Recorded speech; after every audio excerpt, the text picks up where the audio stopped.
자, 오늘 우리에게 주신 하나님의 말씀은 누가복음 19장 28절에서부터 40절 말씀입니다. 설교 제목은 지금 사순절 시리즈 설교 쭉 하고 있는데 여섯 번째, 당신은 몇 개의 몽두로 이 땅을 살아가십니까? 입니다. 예수께서 이 말씀을 하시고 예루살렘을 향하여 앞서서 가시더라. 감람온이라 불리는 산 쪽에 있는 벳바게와 베다니에 가까이 가셨을 때에 제자 중 둘을 보내시며 이르시되 너희는 맞은편 마을로 가라. 그리로 들어가면 아직 아무도 타보지 않은 나귀 새끼가 메어 있는 것을 보리니 풀어 끌고 오라. 만일 누가 너희에게 어찌하여 푸느냐 묻거든 말하기를 주가 쓰시겠다 하라 하시매. 32절 여러분들 읽습니다.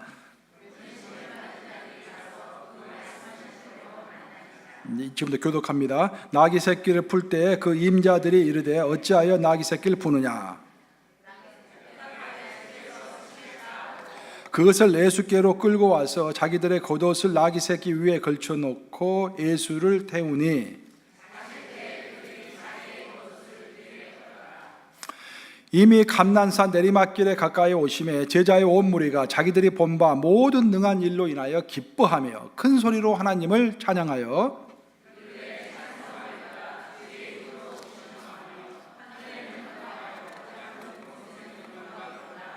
무리 중 어떤 바리새인들이 말하되 선생이여 당신의 제자들을 책망하소서 하거늘 대답하여 이르시되 내가 너에게 말하노니 만일 이 사람들이 침묵하면 돌들이 소리 지르리라 하시니라. 살아계신 하나님의 말씀입니다. 오늘 설교는 이제 시리즈 설교, 사순절 시리즈 설교 여섯 번째 마지막 설교입니다. 특별히 오늘은 이제 종려주일인데 예수님께서 예루살렘에 입성하실 때 그 벌어졌던 그 종려주일 사건을 이제 기억하면서 그것을 배경으로 이 성경이 진짜 우리에게 말하고 있는 이 복된 삶이 무엇일까 이제 성경을 보면서 함께 살펴보고자 합니다. 제가 미국에 오래전에 이제 처음 왔을 때 가장 인상 깊은 것 중에 하나가 TV나 이제 라디오를 통해서 현대자동차가 광고되고 있다는 사실에 너무 감격을 했습니다. 저는 처음으로 그 라디오 방송을 들었어요. 라디오 방송을 듣는데 현다이예요. 그래서 이게 그러면서 선전을 하는데 혹시 혼다를 내가 잘못 듣고 있나? 근데 알고 보니 현대자동차 선전을 하고 있는 거예요. 눈물이 찡했습니다. 가슴이 막 두근두근 뛰더라고요. 와, 너무 감격했어요. 우리 교회에 토요타 자동차 딜러가 계시는데 이런 말을 해도 될지 모르겠습니다만 하여튼 저는 이렇게 감격을 했습니다. 얼마 전에 이제 좀 독일에서 한인교회 목회를 하고 계시는 목사님을 만나서 대화를 했는데 그 목사님 아주 오래 전에 독일로 이제 신학 공부하려 유학을 갔다 오고 그래요. 여러분들이 이제 아셔야 할 것은 뭐냐면은 미국이나 독일에서 이렇게 목회하고 계신 목사님들이 실력이 다 좋습니다. 이게 한국에서는 실력이 뛰어나기 때문에 그 당시에 다 이렇게 남이 올 수 없는 유학을 다 온 거예요. 그러다가 여기 주저앉아서 목회를 하는 것입니다. 그러니까 여러분들은 행복한 거예요. 근데 그 목사님도 이제 실력이 뛰어나가지고 독일로 신학 공부를 하러 오셔가지고 신학 공부를 하는데 유학생 시절에 사모님과 같이 자동차를 타고 가는데 그 앞에 자동차가 있는데 딱 보니까 현대 자동차들이에요. 현대라고 찍혀 있더래요. 너무 감격스러워가지고 그 차를 따라서 한 20분간 계속 따라갔대요. 그 이야기를 하시더라고요. 사실 이런 감정이 우리 이제 두 개 나라를 조국으로 섬기는 우리 이민자들의 마음이 아닌가 그런 생각이 듭니다. 제가 어제 현대자동차 홈페이지를 찾아 들어가서 봤더니 1975년도에 대한민국으로서는 최초로 승용차 고유 모델인 포니를 생산했다고 하더라고요. 그리고 1976년부터 이제 본격적으로 국내에 막 포니 자동차가 쏟아져 나왔던 거예요. 이제 그때 이제 한국의 서울의 모 교회에서 있었던 일인데 그 당시에 이제 임원회가 열렸다고 합니다. 그 교회에서 꽤 큰 교회인데 임원회를 열려가지고 임원회 안건은 뭐냐면은 담임 목사님에게 신방용 승용차를 사드리느냐 마느냐 그거 가지고 임원회를 열린 거예요. 이제 대체적인 분위기가 그 당시에는 자가용이 있는 사람이 거의 없었기 때문에 목사님이 버스나 택시를 타고 신방 다니시면 되시지 굳이 이 승용차가 필요하냐 그런 분위기로 이렇게 기울었대요. 그래서 그렇게 결정을 내리려고 하는 순간에 어떤 권사님이 손을 번쩍 들더래요. 그래서 큰 소리로 여러분 우리 예수님도 포니를 타시고 예루살렘에 입성하셨는데 우리 목사님도 포니 정도는 타지 않겠습니까? 포니가 무슨 뜻인지 아세요? 조랑말이란다, 조랑말. 우리 예수님도 포니를 타시고 예루살렘에 입성하셨는데 우리 목사님도 포니를 타야 합니다. 그렇게 가지고 통화했다라는 거예요. 그때부터 이제 교회에서 목사님들에게 승용차를 사드리기 시작했다라는 그런 믿거나 말거나 라는 그런 이야기가 있습니다. 자, 이번 주에 웨슬리 부흥전도단 갔더니 이제 목사님들 그런 이야기를 하시더라고요. 그래서 내가 하나 배워서 여러분들에게 전달해 드리는 것입니다. 오늘 우리 예수님이 나귀 새끼를 타시고 이렇게 십자가를 지시기 위해서 예루살렘으로 들어온 그 장면을 이렇게 쭉 설명하고 있는 그 대목입니다. 사실 오늘부터 이제 고난주간이 시작되는데요. 오늘 본문을 보시면 이 본문에는 크게 세 가지 부류의 인물들이 소개가 되고 있습니다. 여러분들이 아셔야 할 것은 뭐냐면 성경에 나오는 모든 이야기는요 그냥 쓰여진 글이 없습니다. 어떤 의미가 있기 때문에 다 쓰여진 글이에요. 예수님께서 예루살렘에 입성하시는 장면을 그냥 예수님께서 예루살렘에 입성하셨다라고 하면 끝날 건데 그렇게 끝나지 않고 자세하게 설명을 하고 있습니다. 특별히 세 부류의 사람들을 이렇게 나누어 가지고 본문은 소개를 하고 있는 것입니다. 우리에게 교훈을 얻으라 그런 말이에요. 첫 번째 부류는 뭐냐면은 두 제자입니다. 오늘 본문을 보시면 예수님께서 두 제자에게 명령하십니다. 너희 가서 저기 가면은 새끼 나귀가 있을 것이니까 그 새끼 나귀를 풀어서 나에게 가져와라 그렇게 이야기를 해요. 제자들은 그 명령을 듣고서 좀 황당했을 것입니다. 그 새끼 나귀는 누구 겁니까? 예수님 것이 아니잖아요. 다른 사람 것이잖아요. 다른 사람 것을 풀어서 가져오라고 하니까 좀 황당했을 거예요. 그래서 아마 예수님께 물어봤을 것입니다. 예수님 진짜로 풀어서 가져와도 남을 걸 가져와도 괜찮습니까? 라고 물어봤을 거예요. 아마도. 그래서 예수님께서 이렇게 답변하셨을 것입니다. 나를 신뢰해라. 나를 믿어라. 그래서 내 말에 순종해라. 그러니까 제자들이 예수님을 신뢰했기 때문에 그 말에 순종해서 가서 새끼 나귀를 가져왔습니다. 그 결과로서 그들은 두 제자뿐만 아니라 그 새끼 나귀와 그 새끼 나귀의 주인은 그 하나님의 위대한 구원 역사에서 한 파트를 담당하게 된 것입니다. 그리고 무엇 때문에 그 역사에 참여하게 되었습니까? 순종했기 때문에. 예수님을 신뢰하고 순종했기 때문에 구원의 큰 역사의 물줄기에 참여할 수 있었던 것입니다. 많은 사람들은 이해가 되지 않으면 따르지 않겠다고 이야기합니다. 이해가 되지 않으면 순종할 수 없다고 이야기합니다. 하지만 예수님께서 우리에게 거듭 말씀하시는 것은 뭐냐면 너희가 나를 의심하지 말고 먼저 신뢰해라. 신뢰하고 믿음으로 순종해라. 그러면은 너희가 나의 말이 참말인지 거짓말인지 또한 내가 왜 이런 말을 너에게 했는지 이해할 수 있을 것이다 라는 그런 말씀을 하시는 것입니다. 우리는 성경에 나오는 믿음이라는 것이 무엇인가를 잘 이해합니다. 왜냐하면 믿음은 집으로 말하면 이 기반입니다. 기반, 반석. 믿음이 있어야 그 믿음 위에다 집을 짓는 것이니까 믿음을 잘 점검해야 돼요. 그 믿음이 뭔지 잘 이해해야 합니다. 예수께서 이런 말씀하셨어요. 우리 마태복음 19장 26절 한번 같이 읽어보겠습니다. 마태복음 19장 26절 시작. 예수께서 그들을 보시며 이르시되 사람으로는 할 수 없으나 하나님으로서는 다 하실 수 있느니라. 아멘. 예수님 여기서 말씀하실 때 사람과 하나님을 분류하고 있습니다. 하나님은 온 우주를 만드시는 창조주이시고 지금도 이 온 우주를 움직이시는 분이기 때문에 하나님에게 있어서 불가능이라는 것은 없다는 것입니다. 하나님은 모든 것을 다 하실 수 있어요. 반면에 사람은 어떻습니까? 사람은 할 수 없는 것이 있다는 거예요. 이것이 창조 원리입니다. 하나님은 다 하실 수 있는데 인간은 다 할 수 없는 거예요. 인간은 할 수 없는 것이 있는 것입니다. 이것이 창조 원리예요. 그런데 하나님께서는 이 창조 원리에 한 가지 예외가 있다고 말씀하세요. 그 예외가 무엇일까? 누가복음에 나오는데 9장 23절 한번 같이 보겠습니다. 누가복음 9장 23절 같이 읽습니다. 시작. 예수께서 이르시되 할 수 있거든이 무슨 말이냐?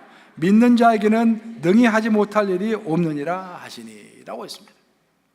하나님은 다 하실 수 있고 인간은 다 할 수 없는데 그 창조 원리에 한 가지 예외 법칙이 있는데 그것은 믿는 자는 비록 사람이라고 할지라도 그 사람 중에서 믿는 자는 능치 못할 일이 전혀 없다라는 거예요. 아멘 하십니까 여러분? 너무도 놀라운 말씀 아닙니까? 우리가 믿는 자가 되면, 보통 사람이면 할 수 없는 일이 많아. 근데 우리가 믿는 자가 되면 할 수 없는 일이 없는 거예요. 뭐든지 다 할 수 있다는 거예요. 그래서 관건은 믿음입니다. 관건은. 예수님께서 우리에게 기도를 설명하실 때도 이렇게 설명하셨어요. 너희가 믿고 기도하면 다 응답된 줄로 알라. 그리고 너희 믿음대로 될 것이라. 그런 말씀하셨어요. 근데 여기서 시제가 참 중요합니다. 그러니까 우리 이제 한국어는 굉장히 좋은데, 언어가 굉장히 과학적이고 좋은데 딱 한 가지 약점이 있어요. 시제가 불분명해요. 독일어나 헬라어나 히브리 같은 경우는 시제가 딱딱 떨어져 가지고 정확히 이해할 수 있는데, 예수께서 기도를 설명하실 때 그렇게 설명하셨어요. 너희가 믿고 기도하면은 이미 응답되었다. 그래. 현재 완료형. have 플러스 pp. 3.1조 공부할 때 배우셨죠? 중학교 때 배우셨죠? 영어 시간에 have 플러스 pp. 완료형. 이미 받은 거예요. 어떻게 하면은 믿음을 가지고 기도를 하면은 이미 응답 받은 거예요. 완료형이요. 이미 받았어요. 다만 그 다음에 이제 너 그 뜻 그 말대로 되리라. 그것대로 되리라 돼 있어요. 그러면은 그것대로 되리라는 것은 미래 시제입니다.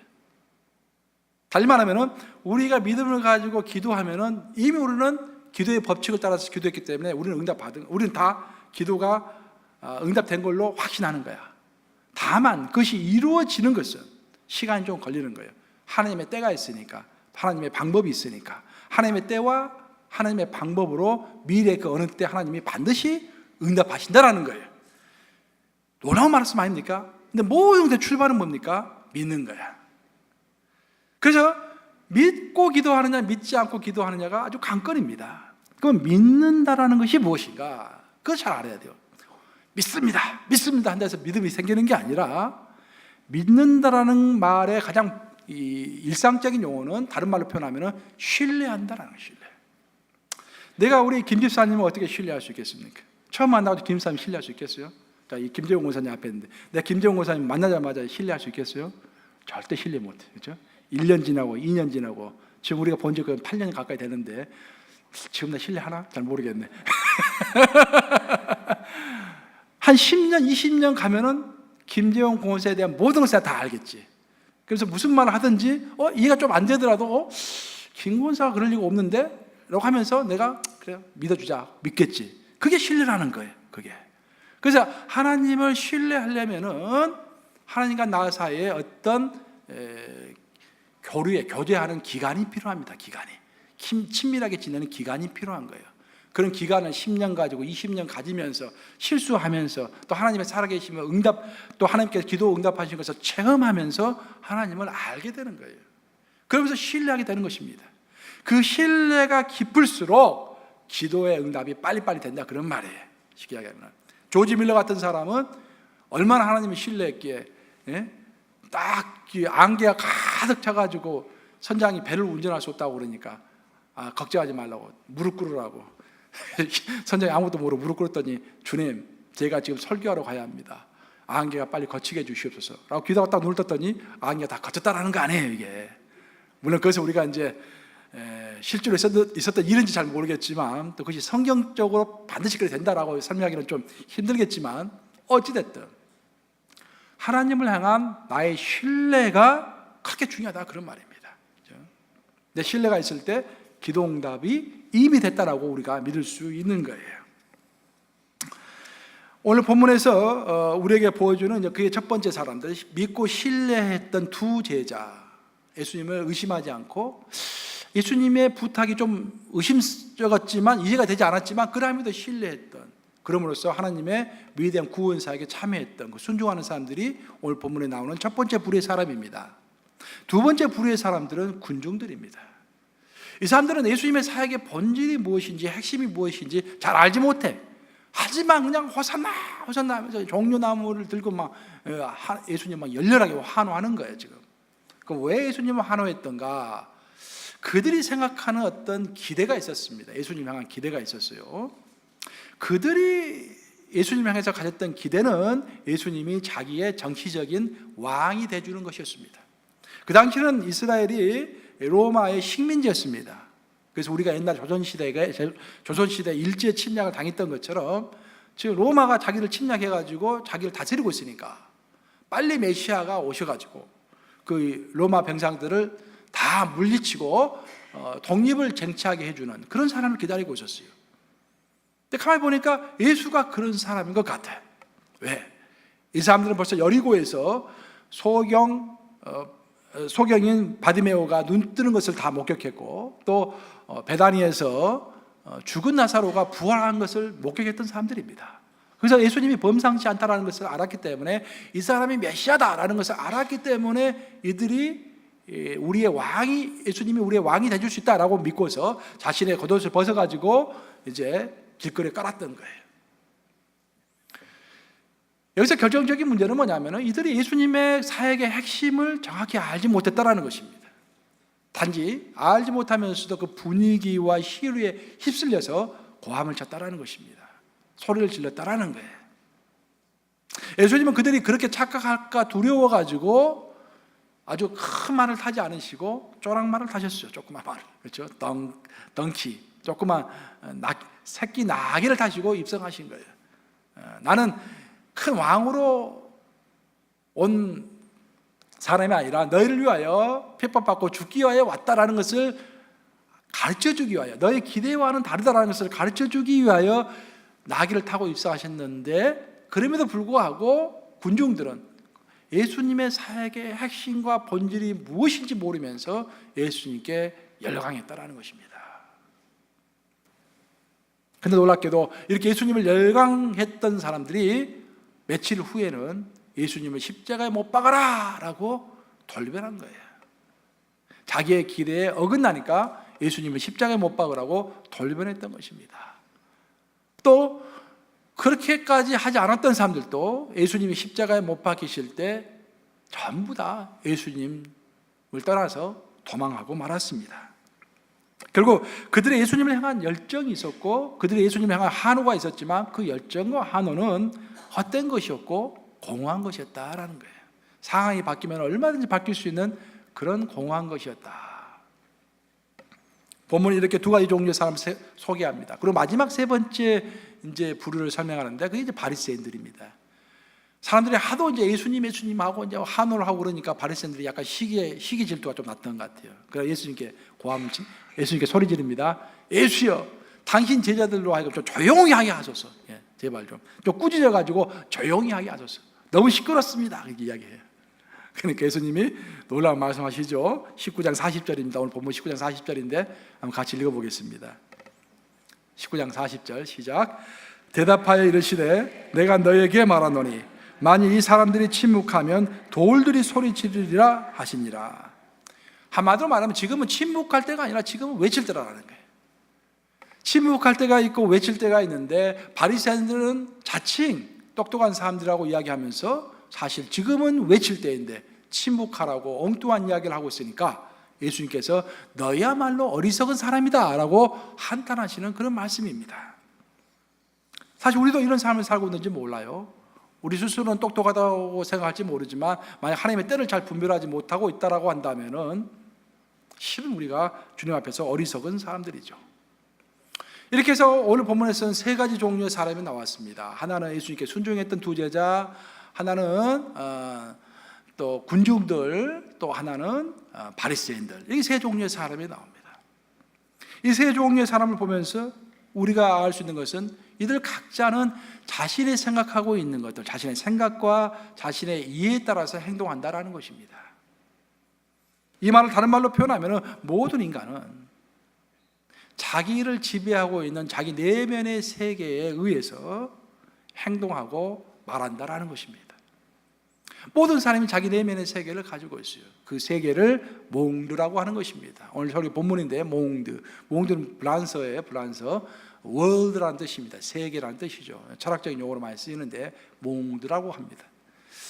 여러분 르몽드라는 말 많이 들으셨죠? 프랑스의 가장 대표적인 신문이 르몽드 아닙니까? 르몽드. 드골이 창건한 신문이죠. 2차 대전 때 패배하고 나서 프랑스가 너무 자만해가지고 세계에서 무슨 일이 일어나고 있는지 별 관심이 없었어요. 근데 세계에서 바로 옆에 있는 독일에서 무슨 일이 일어났는지도 모르고 있다가 크게 당한 것이죠. 그래서 우리 프랑스 사람들이 이제부터는 세계가 돌아가는 것을 알아야 한다라는 의미에서 르몽드지를 이렇게 창간한 거예요. 르는 정관사 더라는 뜻이죠. The world라는 뜻이죠. 이게 보니까 한국에는 또 마몽드라는 화장품이 있더라고요. 보니까 마몽드는 my world라는 그런 뜻이죠. 내 세계. 그래서 이제 몽드인데 결국 우리 인간이 이제 보통 누리는 또 향유하는 세계는 보통 3개 정도가 있다고 그래요. 3개의 몽드가 있다고 합니다. 저는 이 3개 플러스 하나 더 하려고 그래요. 4개 몽드를 여러분들에게 설명하면서 어떤 것이 성경적인 몽드이고 어떤 몽드를 살아야 우리가 행복한 삶인지를 이렇게 같이 나누고자 하는 것입니다.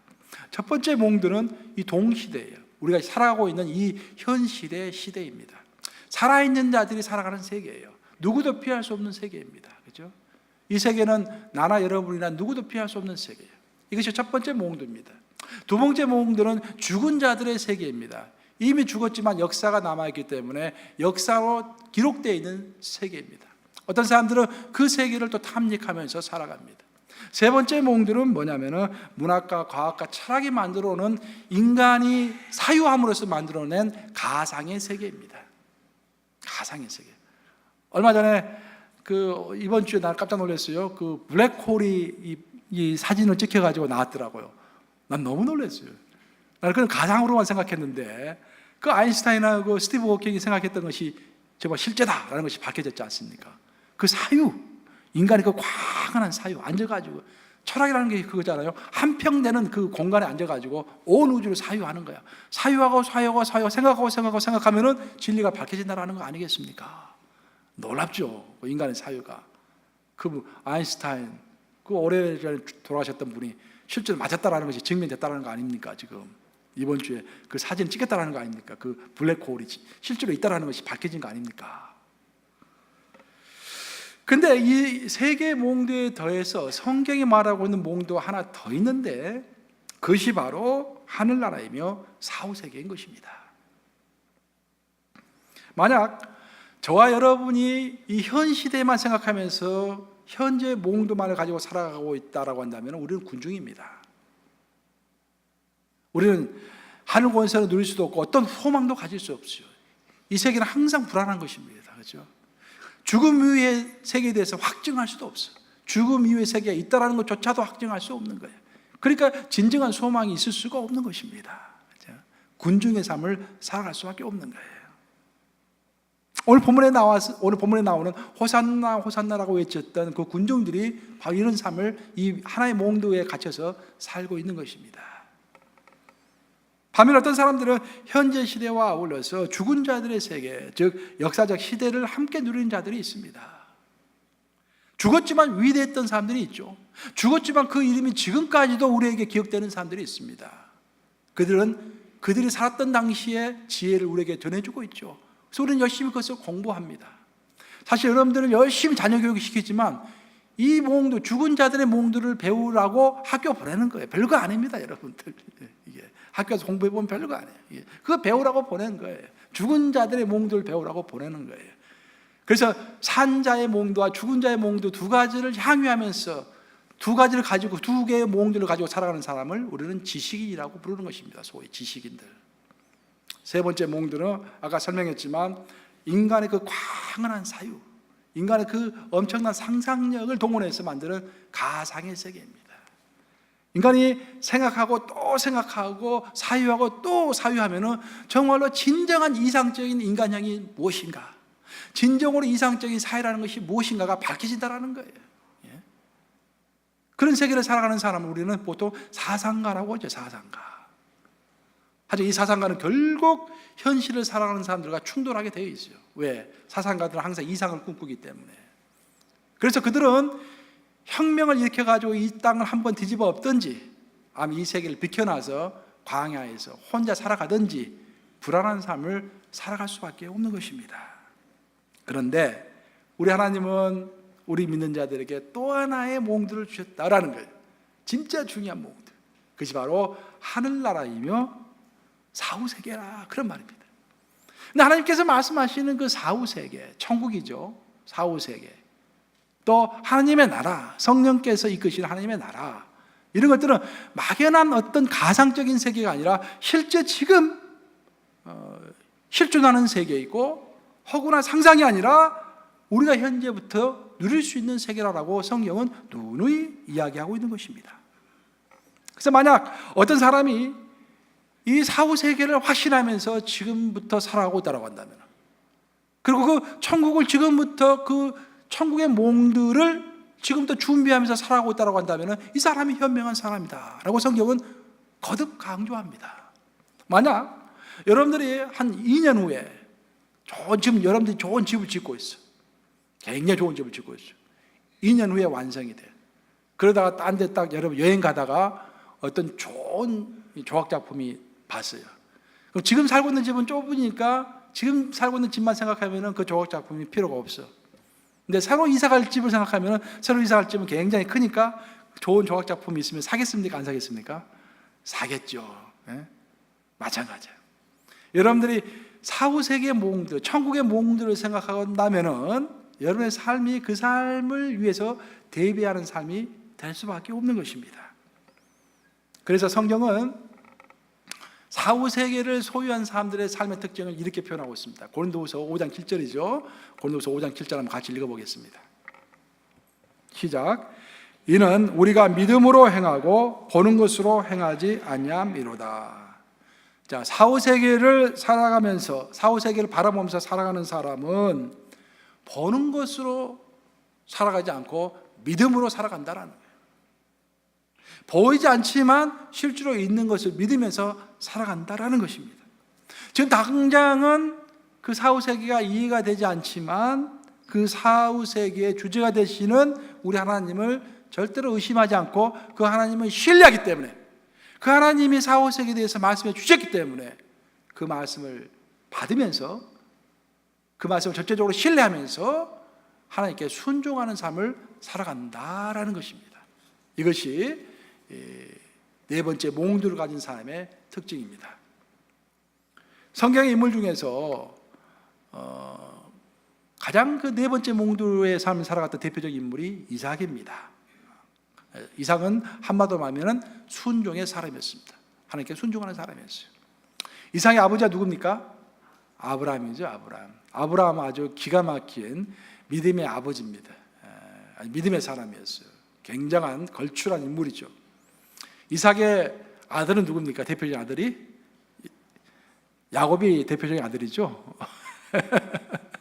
야곱이 대표적인 아들인데 야곱이 보통 사람이 아니었죠. 굉장한 유별난 아들입니다. 그러니까 아주 그 걸출한 아버지와 유별난 아들 사이에서 이삭이 끼어 있어요. 그래서 창세기를 보면은 창세기 50장은 구성되어 있는데 1장부터 11장까지는 원역사, 창조 역사를 이야기하고 있고 12장부터 족장 역사가 나오는데, 족장은 이제 아브라함, 이삭, 야곱, 요셉 네 사람 이야기 아닙니까? 예. 근데 그 중에서 특별히 이삭의 이야기는 조금 나옵니다. 그 별로 그렇게 특징적인 게 없어요, 이삭의 삶이. 근데 놀라운 것은 뭐냐면은 이삭이야말로 행복한 삶을 살았다라는 것입니다. 물론 다른 그 인물들, 아브라함이나 야곱이나 요셉도 나름대로는 뭐 복된 삶을 살았지만 대신 고생을 굉장히 많이 했어요. 근데 이삭은 고생을 많이 하지 않았습니다. 고생을 많이 하지 않았는데 굉장히 거부로 살았어요. 성경 그렇게 소개합니다. 이삭은 마침내 거부가 되고 종과 재산이 힘이 많아서 블레셋 사람들이 그를 시기했다. 그 이삭은 이 땅을 팔 때마다 우물이 막 나온 거예요. 이게. 오늘날에야 우물 파기가 쉽지만 그 당시에는 굴삭기가 없었기 때문에 사막에서 광야에서 우물 한번 파기가 쉽지가 않습니다. 그리고 한 10개, 20개 파야만이 한 개에서 물이 나올까 말까 할 정도였어요. 근데 이삭은 하나님께 축복해 주셔가지고 파기만 하면 그냥 우물이 나오는 거야. 하나님 축복해 주셔가지고. 그게 복된 삶을 살았습니다. 그 왜 이삭이 이렇게 복된 삶을 살았을까? 이삭이 복된 삶을 산 가장 대표적인 사건이 아케다 사건이죠. 아케다는 히브리어로 묵다라는 그런 뜻이에요. 묵다. 아브라함이 아들 이삭을 하나님께 번제로 드리려고 아케다 했습니다. 온 몸을 다 묶었어요. 그리고 이삭을 번제단 위에다가 올려놓았습니다. 번제단 나무 위에 올려놓았어요. 그 밑에서 이제 불만 떼면 이제 바베큐가 되는 거예요. 그래서 하나님께 바쳐 드리는 것입니다. 바쳐 드리는 것입니다. 그런데 성경 어디를 읽어봐도 그 당시에 이삭은 10대였습니다. 아주 힘이 센 10대였어요. 그 아버지 이제 아브라함은 100세가 훨씬 넘은 늙은이였죠. 그래서 그 아버지에게 반항했다는 말이 전혀 나오질 않습니다. 순수하게 아버지의 말씀에 순종해서 아마 아버지가 아들을 들어가지고 나무 제단 위에다 올려놓을 수 없었을 거예요. 무거워서 스스로 올라갔을 것입니다. 올라가라 하니까 분명히 스스로 올라갔어요. 분명히 아버지가 자기를 죽이려고 한다는 것을 알고 있었어요. 하지만 이삭은 죽기까지 이해가 되지 않았겠죠. 왜 아버지가 나를 죽이려고 할까? 이해가 되지 않았겠죠. 이해가 되지 않았지만 아버지를 신뢰했기 때문에 아버지가 하라는 대로 번제단 위에 스스로 올라갔던 것입니다. 그래서 우리는 이삭을 설명할 때 이삭은 순종의 사람이었다라고 소개하는 것입니다. 그렇게 해서 이삭은 이제 그 순종 때문에 축복을 받기 시작하는데, 가장 대표적인 축복을 보시면 창세기 26장에 나와 있어요. 창세기 26장 12절 한번 같이 읽어보겠습니다. 창세기 26장 12절 시작. 이삭이 그 땅에서 농사하여 그해 100배나 얻었고 여호와께서 복을 주심으로. 이건 굉장한 말입니다, 여러분.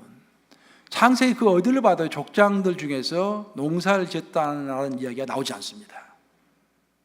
이삭이 최초로 농사를 지었고 족장들 중에서 마지막으로 또 최후로 농사를 지었어요. 그 누구도 약속의 땅에서 농사를 지은 사람이 없습니다. 다 양떼를 쳤죠. 목축업을 한 거예요.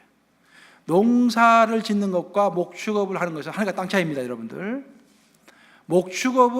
농사를 지었다는 것은 씨를 뿌리고 나서 한참 일하고 나서 오래 기다려야만이 수확을 할 수 있는 거예요. 그렇죠? 그만큼 안정된 삶이 뒷받침이 돼야만이 농사를 지을 수 있는 것입니다. 아브라함은 농사를 짓지 못했어요. 야곱도 도망하느라 바빠가지고 농사 짓지 못했습니다. 요셉도 팔려가지고 농사 지을 시간도 없었습니다. 오직 이삭만이 하나님께서 축복해 주셔가지고 씨를 뿌리고 농사를 지은 유일한 사람이 된 것입니다. 사실 창세기에 나오는 아브라함, 야곱, 요셉 모두 대단한 믿음의 사람들이었습니다. 하지만 그들은 정말로 만만치 않은 인생을 살았고 고생 많은 인생을 살았던 사람들입니다.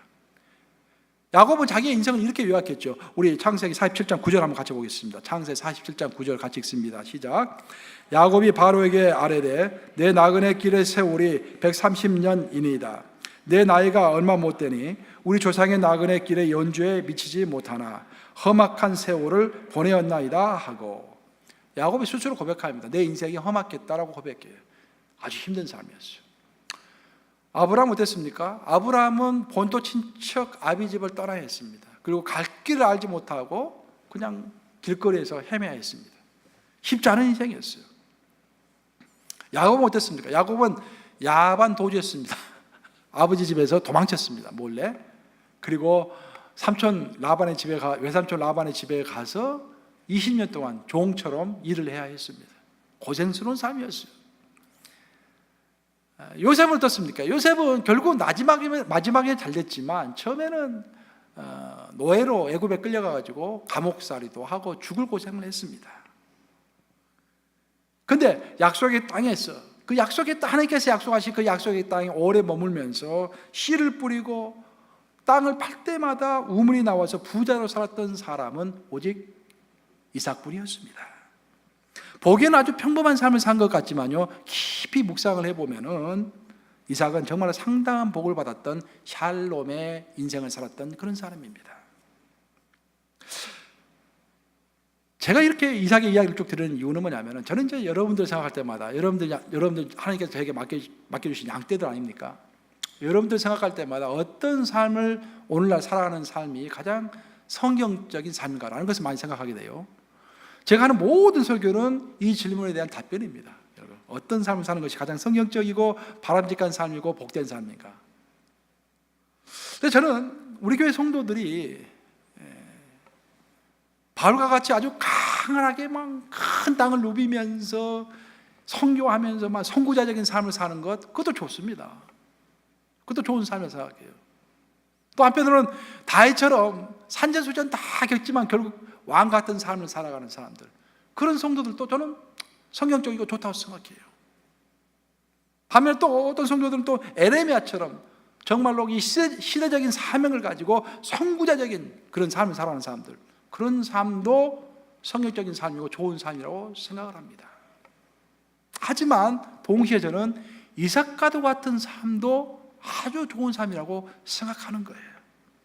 우리가 반드시 바울 같은 삶, 에레미야 같은 삶, 다윗과 같은 삶만이 좋은 삶이 아니라 성경 그 어디를 읽어봐도요, 이삭의 삶이 나쁜 삶이다라고 설명하는 구절은 아무데도 없습니다. 오히려 축복받은 삶이었다고 누누이 성경은 증언하는 것입니다. 사실 우리 중 대부분은요, 바울 같은 삶, 에레미야 같은 삶, 다윗 같은 삶을 살 수가 없습니다. 그런 삶은 특별한 사람에게 주시는 하나님의 어포인먼트, 임명이십니다. 우리 모두가 다 바울이 될 수가 없어요. 내가 다 선지자더냐? 내가 다 사도더냐? 사도 바울이 이야기했던 것처럼 내가 다 바울 같은 인생을 살 것이냐? No, 다 살 수가 없어요. 내가 다 에레미야 같은 삶을 살 것이냐? No, 다 살 수가 없는 거예요. 오히려 우리가 정말로 살 수 있는 가능성이 높은 삶은 이삭과 같은 삶인 거예요. 이삭은 평범한 삶을 사는 것 같았지만 굉장히 축복된 삶을 살았습니다. 그러니까 왜 이삭이 평범한 삶을 살면서도 복된 삶을 살 수 있었는가? 그 근본적 이유가 무엇인가? 그 이유가 바로 순종이었다라는 것입니다. 그럼 우리가 어떻게 해야 순종할 수 있는 것인가? 순종하는 삶을 살 수 있는 것인가? 순종해야겠다 마음 먹어서 순종이 되는 것이 아니라 우리 하나님을 의심하지 말고 하나님을 신뢰해야 하는데, 그 하나님을 신뢰하기 위해서는 인격적인 하나님을 계속해서 만나는 긴 과정이 필요하다라는 것입니다. 긴 과정을 통해서 예수님을 이렇게 우리가 만나게 될 때, 예수님을 신뢰하게 될 때 어떤 말을 하든지 내가 의심이 안 돼, 예수님 말씀에 대해서. 그리고 예수님을 신뢰하게 돼. 그래서 성경에 하라는 대로 따라서 해. 그러다 보니까 내가 이삭처럼 복을 받는 거예요. 그러면서 내 삶이 형통하게 되는 것입니다. 이런 이삭과 같은 형통한 삶이 저와 여러분의 삶에서 이루어지기를 우리 주님의 이름으로 축복합니다. 사실 그가 목회하면서 제가 바울과 같은 사람들, 바울과 같은 사람이라기보다는 바울처럼 행동하는 사람들이죠. 바울처럼 행동하는 사람들, 또 에레미야처럼 이렇게 행동하는 사람들을 이게 심심치 않게 보게 됩니다. 근데 그런 사람들은 다 교회를 떠나요. 결국 보면은. 결국 왜 그러는 것일까? 교회를 떠나서 방황합니다. 계속해서. 그 이유는 우리가 바울과 같은 사람, 에레미야와 같은 사람이 되려면은 먼저 이삭과 같이 순종하는 사람이 되어야 하는데, 이삭과 같이 순종했을 때 그 순종이 기반이 돼가지고 매직이 돼가지고 그 위에서 신앙의 집이 세워지면서 내가 에레미야 같은 사람도 되고 바울 같은 사람도 되는 것인데, 이삭의 삶을 스킵해서 바울의 삶을 살려고 하고 에레미야의 삶을 살려고 하다 보면은 하나님의 나라가 나에게 걸림돌이 되는 거예요. 지난주에 우리 설교했지 않습니까? 예수님께서 말씀하시기를 내가 걸림돌이 되지 않는 사람이 복이 있도다라고 했지 않습니까? 내가 이 순종의 삶이 없이 바울의 삶을 살려고 하고 에레미야의 삶을 살려고 하면은 넘어지는 거예요. 그렇죠? 방황하게 되는 것입니다. 결국 어떤 삶을 살 것인가? 아브라함처럼 고생하면서 그럼에도 불구하고 믿음으로 사는 것도 위대한 삶입니다. 그리고 야곱 같은 삶도 아주 부지런하게 투쟁적으로 사는 것도 위대한 삶입니다. 요셉은 뭐 말할 것도 없고요, 위대한 삶입니다. 하지만 그 모든 삶의 바탕은 먼저 순종부터 시작됐다. 이삭의 삶은 순종함으로, 오늘 본문에 나오는 그 두 제자처럼 예수님을 의심하지 않고 철저히 순종함으로 그들의 삶이 활짝 열리게 되었다는 것을 명심하시는 저와 여러분 되시기를 주님으로 축복합니다. 이제 말씀 마무리합니다. 우리는 오늘 본문에서 세 가지 종류의 사람들을 살펴보았습니다. 그리고 네 종류의 몽들을 한번 살펴보았습니다. 그래서 제가 여러분들에게 마지막으로 도전하고 싶은 것은 여러분들이 이 네 가지 몽들 중에서 몇 개의 몽들을 가지고 살아가느냐라는 것입니다. 만약 여러분들이 현 시대만을 바라보고 살아가고 있다고 한다면 여러분들은 군중 중에 한 명이겠죠. 만약 여러분들이 현 시대와 아울러서 역사적인 시대를 동시에 붙들고서 살아가고 있다고 한다면 여러분은 현명한 사람입니다. 더 나아가서 만약 여러분이 현 시대와 역사적인 시대와 아울러서 끊임없이 어떤 이상적인 세계를 꿈꾸면서 살아가고 있다고 한다면 여러분들이 바로 이 세계의 지도자인 거예요. 지도자가 다른 게 아닙니다. 이상적인 세계를 꿈꾸면서 그 이상적인 세계를 실현하려고 발버둥 치면서 노력하는 사람이 우리의 지도자들이죠. 그런 사람들이 지도자예요. 하지만 하나님은 이것만으로는 부족하다고 말씀하세요. 이 세 가지만으로는 부족하고 한 가지가 더 있어야 하는데 그것이 바로 하나님의 나라이고 사후세계이며 천국의 몽두다, 그런 말입니다. 그런데 우리가 하늘나라의 힘이 되는 첫 번째 관문은 하나님을 신뢰하는 것입니다.